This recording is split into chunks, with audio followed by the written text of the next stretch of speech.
ഇന്ത്യയിലെ മുതിർന്ന പൗരന്മാർ നിർബന്ധമായും അറിഞ്ഞിരിക്കേണ്ട ഒരു നമ്പറാണിത്. 14567. കേന്ദ്ര സംസ്ഥാന സർക്കാരുകൾ ചേർന്ന് നടപ്പിലാക്കുന്ന എൽഡർ ലൈൻ എന്ന പദ്ധതിയാണിത്. 60 വയസ്സിന് മുകളിലുള്ളവർക്ക് എന്ത് സഹായത്തിനും ഈ ടോൾ ഫ്രീ നമ്പറിലേക്ക് വിളിക്കാം.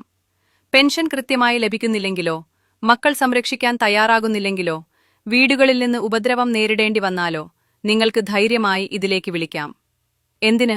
യാത്രകളിൽ വഴിതെറ്റിയാലോ, അല്ലെങ്കിൽ തനിച്ചായി പോയപ്പോൾ ഒന്ന് മനസ്സു തുറന്ന് സംസാരിക്കാൻ ആരുമില്ലെങ്കിലോ. 14567 ഒരു സുഹൃത്തിനെ പോലെ കൂടെയുണ്ടാകും. രാവിലെ 8 മുതൽ രാത്രി 8 വരെയാണ് ഈ സേവനം. നിങ്ങളുടെ പ്രശ്നങ്ങൾ കേൾക്കാനും പോലീസ് ഉൾപ്പെടെയുള്ള സർക്കാർ വകുപ്പുകളുമായി ബന്ധപ്പെട്ട് കൃത്യമായ പരിഹാരം കാണാനും ഇവർ സഹായിക്കും. ഇതൊരു സൗജന്യ സേവനമാണ്. 14567. ഈ നമ്പർ നിങ്ങളുടെ വീട്ടിലെ മുതിർന്നവരുടെ ഫോണിൽ സേവ് ചെയ്യൂ. ഈ നല്ല അറിവ് എല്ലാവരിലേക്കും ഷെയർ ചെയ്യൂ.